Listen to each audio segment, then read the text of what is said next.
السلام علیکم معزز خواتین و حضرات، اس طرح کی پیاری پیاری ویڈیو دیکھنے کے لیے ہمارے چینل کو سبسکرائب کریں اور بیل کے آئیکن کو دبائیں تاکہ آپ کو ہماری ویڈیو سب سے پہلے ملتی رہے۔ یونان کی تاریخ تو بہت طویل ہے، بلکہ دنیا کی تاریخ طویل ہے۔ صدیاں گزر جاتی ہیں، تم ان صدیوں کا ساتھ نہیں دے پاؤ گے۔ ویسے ایک بات بتاؤ، تم نے پر اسراریت کی بات کی ہے، اور تمہارے اس دور میں پر اسراریت کا کیا معیار ہے؟ کس طرح کے واقعات اس دور میں ہوتے رہتے ہیں؟ بس ایسا سب کچھ عجیب و غریب جو سمجھ میں بھی نہیں آتا۔ میری بات سنو، اس دور میں تم میرے میزبان ہو۔ میں سچ بتا رہی ہوں کہ ابھی تک میں کوئی بڑا تجربہ نہیں کر سکی، حال میں آ گئی ہوں، لیکن جب چاہوں ماضی میں واپس جا سکتی ہوں۔ البتہ اس حال کے بارے میں تھوڑی معلومات میرے لیے کافی دلکش ہوگی۔ کیا تم مجھے ایسے واقعات دکھا سکتے ہو جو میرے لیے اجنبی ہوں اور زمانہ قدیم کے ادوار سے بالکل مختلف؟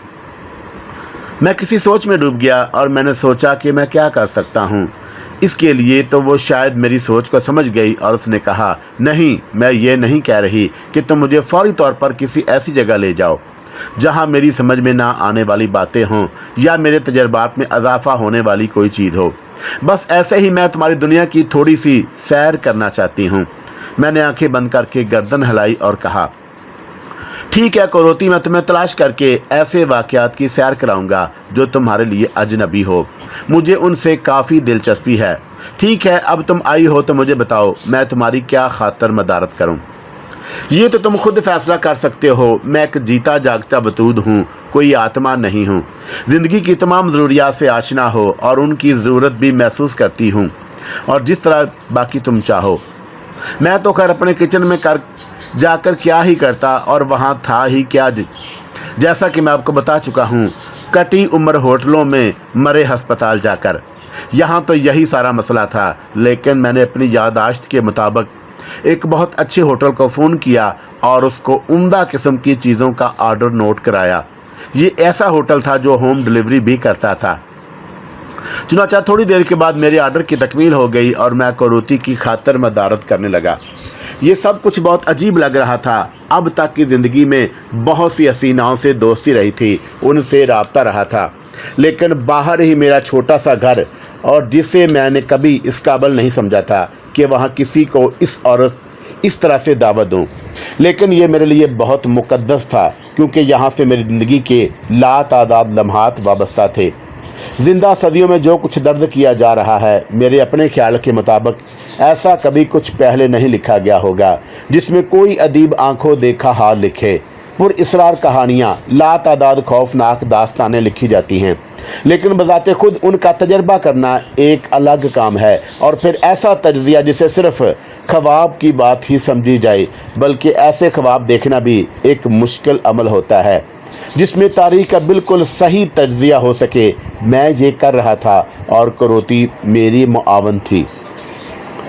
پھر اس وقت جب وہ ایک حسینہ کے روپ میں تھی جسے دیکھ کر دل کے تمام مسامات منہ کھول دیں، تو اس سے زیادہ انسان کے لیے خوشی کی بات اور کیا ہو سکتی ہے۔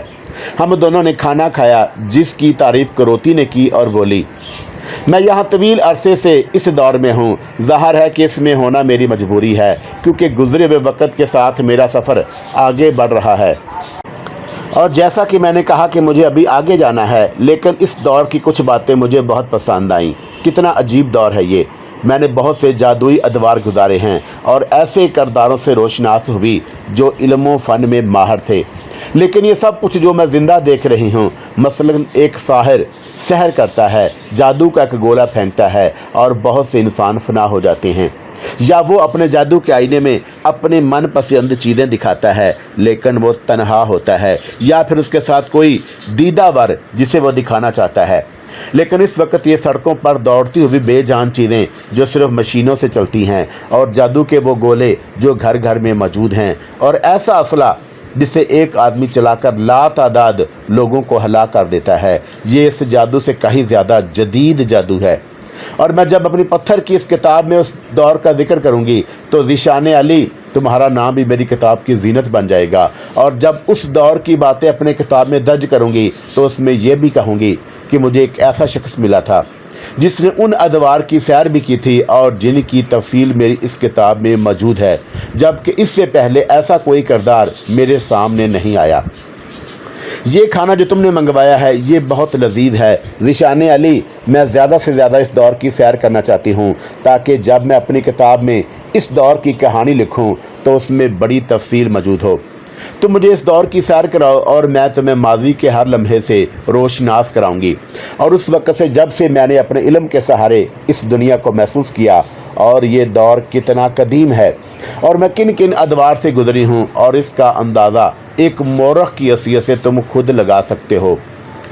میں سمجھتا ہوں کوروتی، اور میں نے پرمسرت لہجے میں کہا اور پھر مسکرا کر بولا، تو کیا تم میری مہمان رہنا پسند کرو گی؟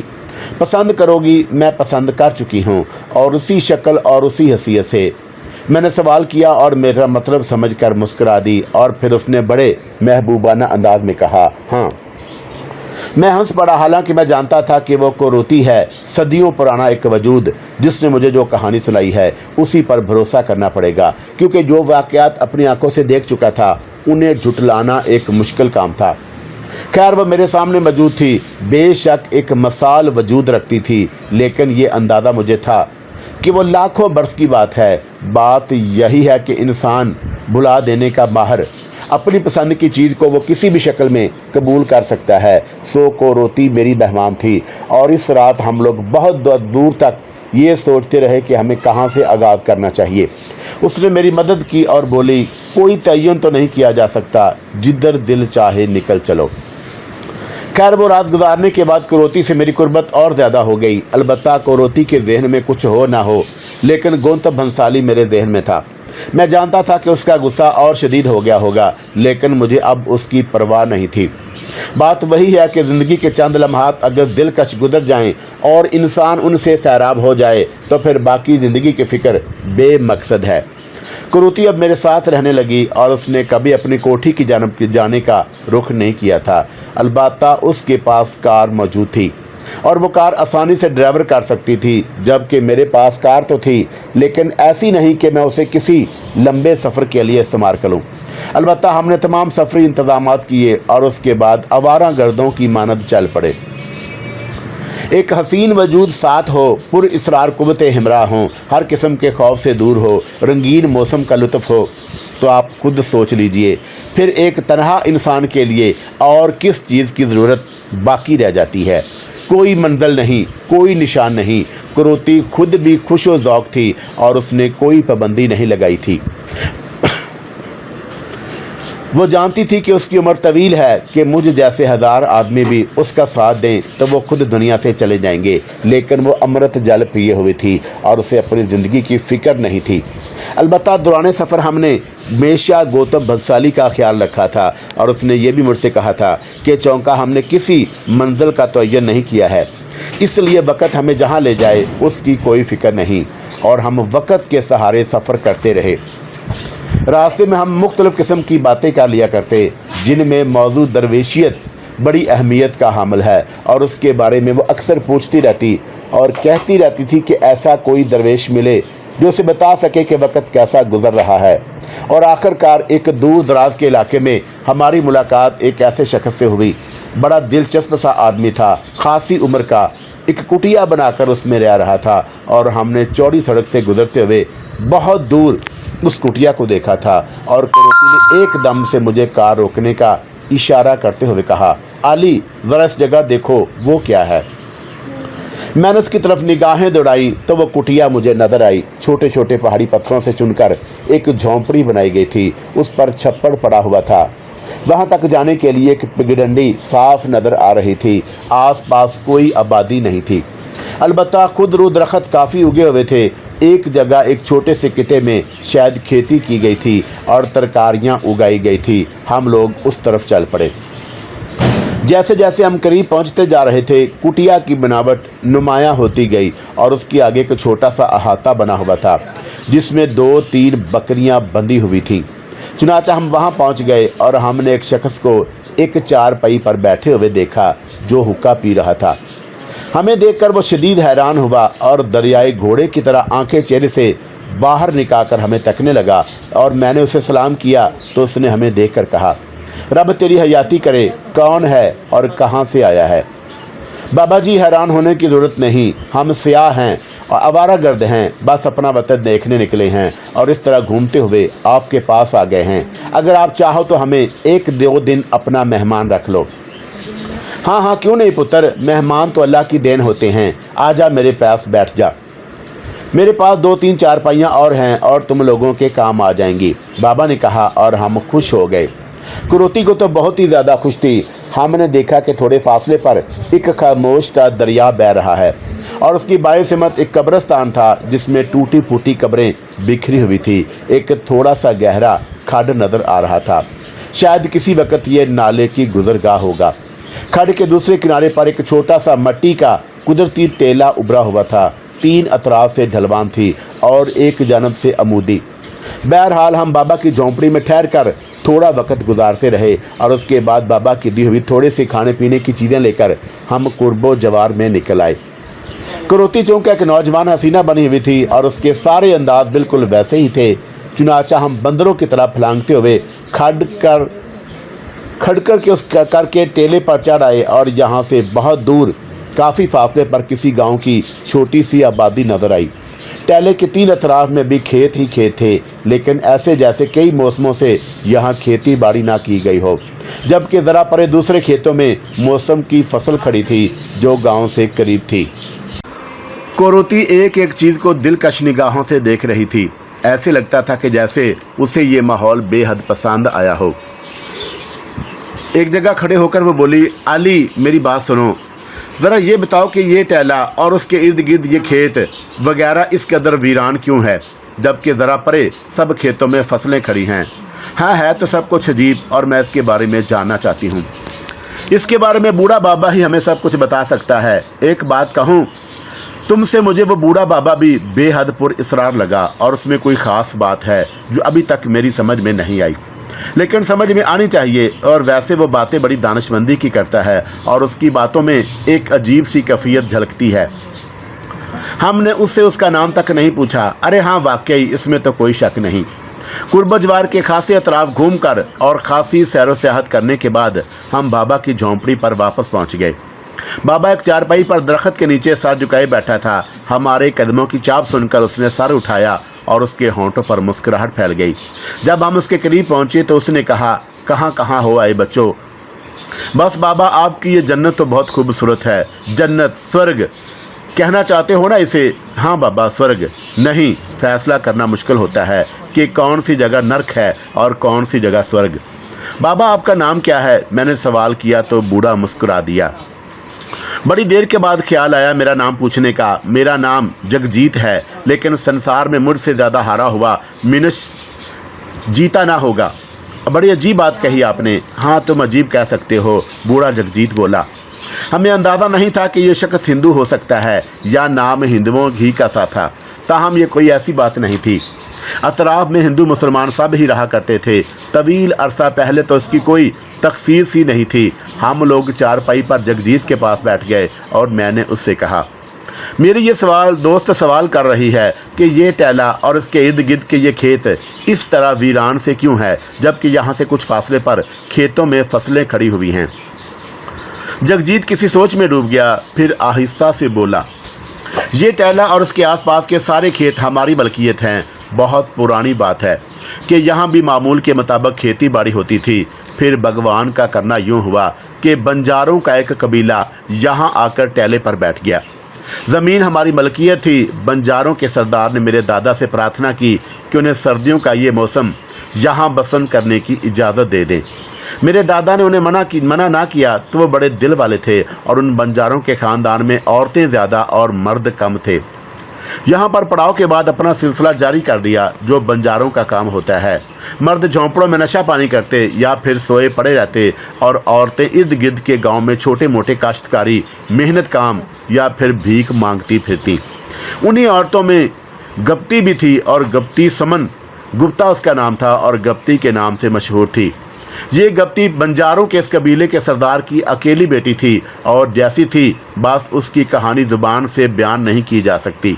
दराज कामत, भंग के नशे जैसी, फिज़ा में झोंके से मारती, वैशी हरणों जैसी, नैनों में ऐसी चमक जैसे किसी ने सच्चे मोती कूट कर भर दिए हों, नाक जैसे कटार की धार और आबरू खंजर की मानद, बाल इंतहाई लंबे जो टखनों को चूमते हुए और मोतियों की कलियों को शर्मिंदा करते हुए, सफ़ेद दांत, सरापा ऐसा दिलकश और मनमोहना कि जैसे किसी नीम दीवाने बुत तराश ने किसी लहक में आकर चंदन काट से अपना तसव्वुराती महबूबा को तख्लीक किया हो। उसकी गहरी मलीह रंगत में ऐसा जादू था कि जो कोई उसे एक बार ना देख लेता वो दुनिया भर के खुले साफ और गोरे रंगे वालों पर 3 हरूफ भेजकर उसी के नाम की माला जपने लगता। एक अजीब सा पुर इसरार रख रखाव और एक पुरवकार सी तमकना थी उसकी हर हरकत में, बस मैं तुम्हें बता नहीं सकता कि वो क्या थी। हम दोनों बूढ़े जगजीत की इन बातों पर सहरज़दा से रह गए थे। समझ में नहीं आ रहा था कि वो क्या कह रहा है। बहरहाल मैंने कहा, आपने अजीब नक्शा खींचा है बाबा, बस मैं बता नहीं सकता कि हमारे जहन में क्या आ गया। और तुमने एक जगह नहीं देखी होगी। कौन सी जगह? रात को किस समय तुम्हें नींद आ जाती है? क्यों बाबा? मैं तुम्हें उस समय कुछ दिखाना चाहता हूँ जब चाँद निकले, और ये तो शुरू की रातें हैं। चाँद जब एक ख़ास जगह पहुँच जाता है तो जो नज़र आता है वो तुम सोच भी नहीं सकते। बाबा, हम उस वक्त तक जागते रहेंगे जब तक आप ये ना कहें कि आप हमें वो दिखा रहे हैं जो दिखाना चाहते हैं। बूढ़ा जगजीत खामोश हो गया। हम बहुत देर तक उसके पास बैठे, उससे बातें करते रहे और उसने हमें अपनी झोंपड़ी में सोने की पेशकश कर दी।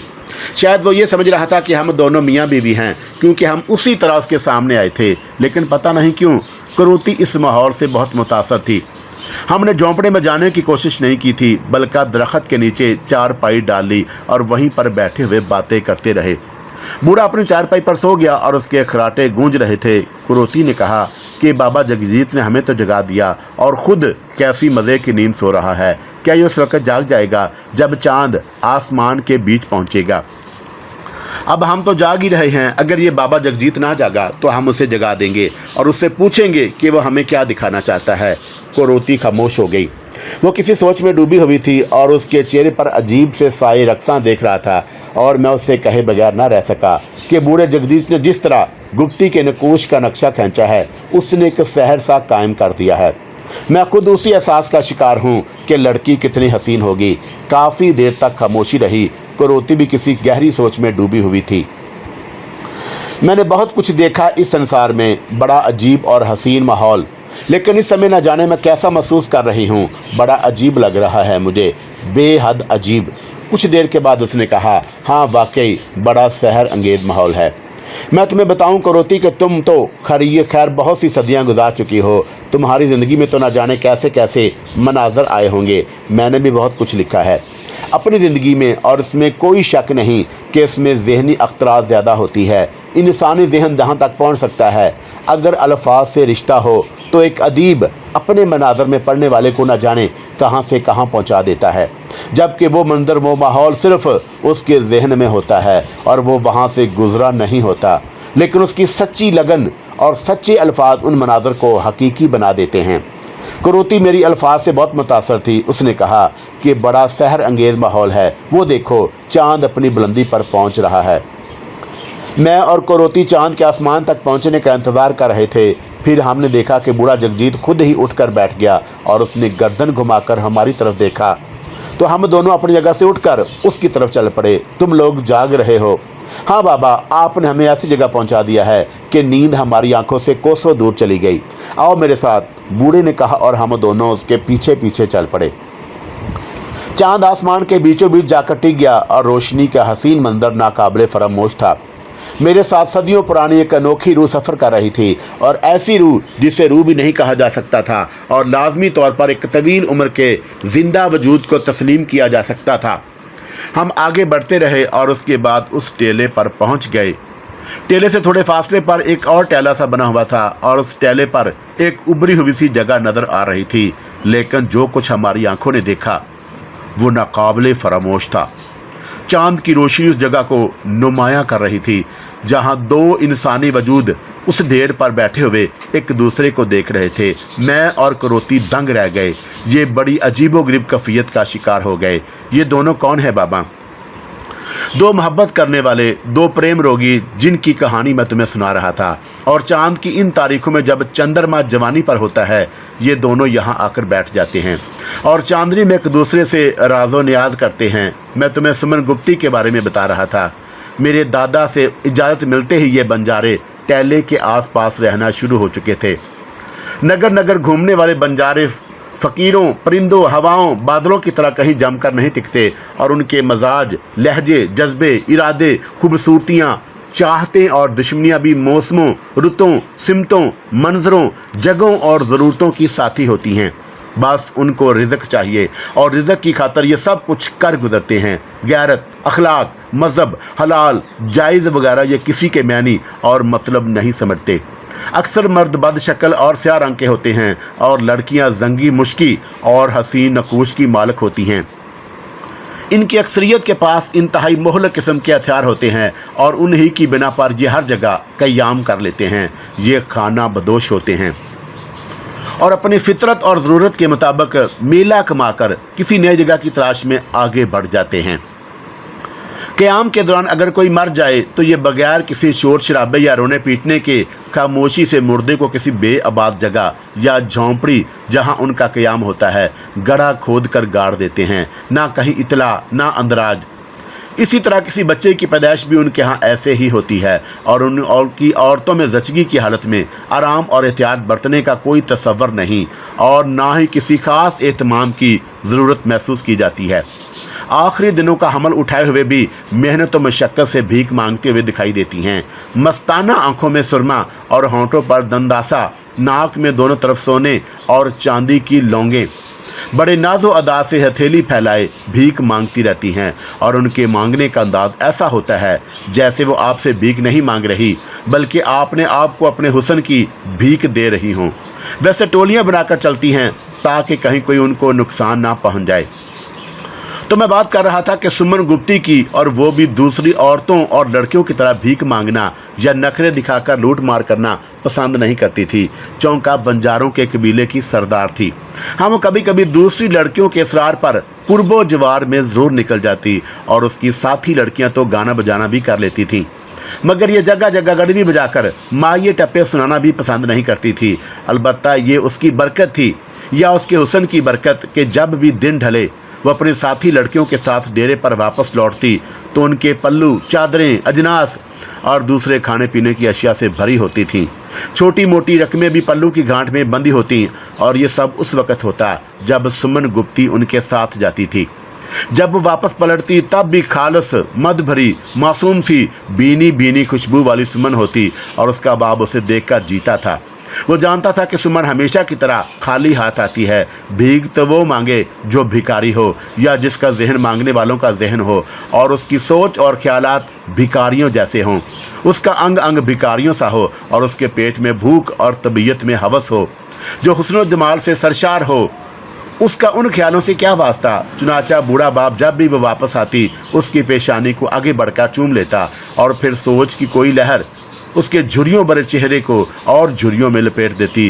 कहाँ से लाऊं मैं इसके लिए बर, और इस हीरे को कहाँ छुपा कर रखूँगा। वो तो 7 पर्दों से निकल कर भी अपनी शिनाख्त करा सकती है, लेकिन इस शहजादी के लिए शहजादा कहाँ से आएगा। उसके अपने कबीले में तो कहीं दूर दूर तक उसकी जूतियों को भी चूमने के कोई काबिल नहीं था। अनजाने खदशे ख्यालात उसको दहला कर रख देते और वो बाजू बढ़ाकर अपने लिखते जगर को अपनी गोद में भर लेता, जैसे उसे अपनी हिफाजत में लेकर दुनिया से छुपा लेना चाहता हो। ये तो वो चिंगारी है जिसे भूसे भरे घर में ज़्यादा देर रखा ही नहीं जा सकता। इस चिंगारी के मतलब सोचो विचार करके अगर अमली जामा ना पहनाया जाए तो फिर ज़रा सी कोताही और गफलत से पूरे घराने को जलाकर भस्म कर देती है। सुमन गुप्ती की ना तो माँ जिंदा थी और ना कोई भाई बहन जो उसके बूढ़े बाप को सहारा देते। रोए तो उसकी आंखें पूंजते और उसकी ढारस बंधाते।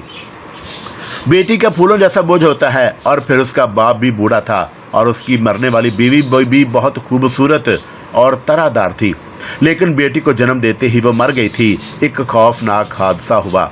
बच्ची को ऊपर के दूध पर डाल दिया गया और दूध का असर ये या जन्म का कोई फेर कि कुछ अरसे के बाद बच्ची के हाथ पांव टेढ़े होने लगे। उनमें अजीब से बल आ गए। लगता है कि कोई हवा उसको लग गई। भगवान भला करे, उम्र बढ़ेगी तो हो सकता है कुछ फ़ायदा हो जाए। लेकिन उस हसीन तरीन बच्ची की ये कैफियत देखकर बाप के दिल पर जो कुछ बीती वो वही जानता था। यहाँ तक कि वह बड़ी होने लगी। 3 या 4 साल गुजर गए, लेकिन सुमन के हाथ पांव उसी तरह टेढ़े के टेढ़े रहे। ऐसी प्यारी बच्ची और उसकी ये हालत जो देखता दुख का शिकार हो जाता। ये नामुराद बीमारी किसी की समझ में नहीं आई जो उस पर हमला आवर हुई थी। जो कुछ भी मुमकिन हो सकता था किया जाता था और तरह तरह के तेल जिस्म पर इस्तेमाल किए जाते, लेकिन कोई नतीजा नहीं निकलता। फिर बहुत अरसे के बाद ये बंजारे किसी मुसलमान बुजुर्ग के मज़ार पर गए। रंगो नस्ल मजहब मिल्लत से दूर बूढ़ा बाप उसे सलाम कराने के लिए बुजुर्ग के मज़ार पर गया और उनके कदमों में जा गिरा। मज़ार से थोड़े फासले पर दरिया के किनारे खाना बदोशों का एक कबीला डेरा डाले हुए था और यहीं उसकी मुलाकात एक उम्र रसीदा बुजुर्ग से हुई और बाप ने बच्ची को उस उम्र रसीदा बुजुर्ग की गोद में फेंक दिया और बाबा के पांव पकड़कर रो कर बोला, बाबा इस बच्ची को देखो, इसकी शक्ल सूरत को देखो और इसके हाथ पांव को देखो। मेरी अकलौती बिन माँ की बच्ची, मेरा इसके सिवा संसार में कोई नहीं। ये मेरे मरने वाली बीवी की निशानी है। और इसके हाथ पांव देखो, पैदा हुई तो ठीक थी, लेकिन कुछ अरसे के बाद हाथ पांव टेढ़े होने लगे। बड़े जतन किए लेकिन कुछ भी ना हासिल हो सका। बाबा मैं इसे इस इरादे से यहाँ लाया हूँ कि या तो इस पाक मज़ार पर इसे सेहत दिलवा दूँ, वरना फिर बुजुर्ग से कहें कि इसे मौत दे दें। मैं इसे कहाँ पार लगाऊंगा? अगर ये ठीक ना हुई तो मैं इसे इसी दरिया में धकेल दूंगा। बस इसके अलावा मैं और कुछ नहीं कर सकता। कबीले भर में सबसे खूबसूरत है, मगर देखो क्या कर रही है। ये अब समझदार हो गई है, अपनी अपहार ज़िंदगी से कुताई हुई लगती है। मुंह से किसी को कुछ नहीं कहती, लेकिन रोती रहती है। बुजुर्ग आंखें बंद किए खामोशी से सब कुछ सुनते रहे और जब बूढ़ा बाप खामोश हो गया तो उन्होंने आंखें खोली, मुस्कुराते हुए एक नज़र बच्ची पर डाली और अपना हाथ उसके सर पर रख दिया। हाथ सर पर रखकर उन्होंने दोबारा आंखें बंद कर लीं और कहीं गुम हो गए। उनका हाथ बच्ची के सर पर ही रहा था और वक़्त जैसे ठहर गया था। बच्ची भी पत्थर के सिल बनी रही और काफ़ी देर के बाद बुजुर्ग ने आंखें खोली और आहिस्ता से उसके सर से हाथ हटाया और फिर बूढ़े बंजारे से बोले, इंसान को नाउम्मीद नहीं होना चाहिए। अल्लाह के हर काम में कोई ना कोई राज छुपा होता है। जहाँ तकलीफ़ें, मर्ज़, बीमारियाँ आती हैं, वहीं उनके लिए शिफा भी उतारी गई है। लेकिन कुछ बीमारियाँ ऐसी भी होती हैं जिनसे छुटकारा पाना मुश्किल हो जाता है। इन्हीं बीमारियों में से एक बीमारी ये भी है। बस यूँ समझ लो कि ये पैदाइश के वक़्त अनाड़ी दाइयों से कुछ भूल चूक हो जाती है। लेकिन बाबा पैदाइश के वक़्त और उसके बाद भी ये बिल्कुल ठीक थी। बंजारा किसी खौफनाक सोच में डूब गया और फिर गहरी सांस लेकर बोला, बाबा साहब इसकी बीमारी का कोई इलाज भी है? हाँ बेटा, हर वो मुश्किल बीमारी जिसका कोई इलाज मुमकिन ना हो, ऐसी बीमारी का भी एक हतमी इलाज होता है। लेकिन वो इलाज बड़ी संकट और तपस्या मांगता है, भीड़ चाहता है वो। मैं अपनी बच्ची के जीवन के लिए अपनी जान तक बल्ली कर सकता हूँ बाबा। बूढ़े ने आंखें पूंजते हुए कहा, नहीं, अपनी जान की बिल्ली देने की ज़रूरत नहीं, ये बल्ली भी इसी बच्ची को देनी पड़ेगी। बूढ़े बाप ने हैरानी से बुजुर्ग को देखा तो बुजुर्ग कहने लगे, मैं समझता हूँ कि तुझे देखूँ या तो इसको यूं ही रहने दो, ये मुकम्मल है और इसकी शादी भी कर सकते हो। घर बाल बच्चे ये सब कुछ होगा और ये बिल्कुल नहीं कहा जा सकता कि इसके पैदा होने वाले बच्चे भी इसी तरह के होंगे। ये तो पैदा करने वाले की इच्छा होती है, क्या समझे? लेकिन बाबा आप समझ नहीं रहे, जिस नारी के हाथ पांव मुड़े हुए हों उनसे कौन मूर्ख ब्याह करेगा? ये सिर्फ औरत ही तो नहीं है, माँ भी होगी, घर की बहू भी होगी, घर के कामकाज भी होंगे। हम बंजारे जिस तरह जीवन बिताते हैं आपको इसका सही अंदाज़ा नहीं। हमारा तो काम ही दर बदर फिरना, भीख मांगना और जीवन बिताना होता है, और इसे कौन कबूल करेगा? सिर्फ सूरत ही तो सब कुछ नहीं होती। हाँ तुम ठीक कहते हो, लेकिन एक इलाज भी है। इसका अगर अल्लाह ने चाहा तो वह ठीक हो जाएगी। उम्मीद की एक किरण बूढ़े बाप के दिलो दिमाग पर चमकी और उसने आगे बढ़कर बुजुर्ग के पांव पकड़ लिए। क्या बाबा, वो कौन सा इलाज है? अगर इसके मुड़े हुए हाथ पांव ठीक हो जाएं तो फिर ये शादी नहीं कर सकेगी और इसकी शादी ना करना बेहतर होगा, क्योंकि जो मर्द इसके जीवन में आएगा वो जीता ना रहेगा और मर जाएगा। क्या? बूढ़ा बाप हैरत से उछल पड़ा। हाँ, वो फिर जीता ना रह सकेगा। देख लो और सोच लो, या तो इसका इलाज करके इसके हाथ पांव सीधे कर दो या फिर इसे इसी तरह रहने दो। फैसला तुम्हारे हाथ में है। बाबा, कोई भी बाप अपनी बेटी से उसकी औरत छीनने की जुर्रत नहीं कर सकता। दुनिया में लाखों औरतें ऐसी होती हैं जिनके पति नहीं होते, मर जाते हैं या वो शादी नहीं करना चाहती, लेकिन उन्हें ये एहसास ही सुकून देता है कि वो मुकम्मल औरत हैं। और एक ऐसी चीज़ जो भला अंदर से औरत ही हो मगर अपाहा समझी जाए और उसका मर्द उसके साथ जीता ना रह सके, तो ये तौहीन तो एक औरत कभी बर्दाश्त नहीं कर सकती। ये उसके लिए तमाम उम्र का दुख होगा बाबा। अगर उसका कोई इलाज है तो भगवान के लिए मुझे बता दो। कैसी लगती है ये, और इसका माथा देखो और इसकी आंखें देखो, इसके होंठ, दांत और उसका भोलपन, मुड़े हुए हाथ पाँव के साथ, ये सब कुछ कितना अजीब लगता है। इसे प्याला थमाकर लंबा सबज चोला पहनाकर बाजार ले जाएं तो लोग इसे खैरात के खजाने भर देंगे, लेकिन बाबा, इसका औरतपन ख़त्म हो जाएगा। मैं अपने कबीले का सरदार हूँ, मुझसे कोई मेरी सरदारी ले ले, सब कुछ छीन ले, पर मेरी बेटी के हाथ पांव ठीक हो जाएं। तो फिर ठीक है, जो मैं तुझे बताऊंगा उसे तू अपने मन में रखेगा। अगर तूने मेरी इन बताई हुई बातों को किसी और को बता दिया तो समझ ले कि जो कुछ होगा तू सोच भी नहीं सकेगा। तेरा सारा कबीला अपाहज हो जाएगा। मैं किसी को कुछ नहीं बताऊंगा बाबा जी, आप मुझे बताइए। और बूढ़ा बाबा उसे आहिस्ता आहिस्ता समझाने लगा कि उसे क्या करना है। लेकिन जब सारी तफसील उसके इल्म में आई तो उसकी आंखें हैरत से फट गईं। ऐसा जोखिम वाला काम पर क्या किया जाए? औलाद तो बड़े बड़े इम्तहानों से गुजार देती है, उसके लिए माता पिता को बहुत कुछ झेलना पड़ता है। वो बैठा सोचता रहा और फिर उसने कहा, ठीक है बाबा, मैं ये सब कुछ करूँगा। तो जा, ये बिल्कुल ठीक हो जाएगी और संसार इसके नाम की माला जपेगा।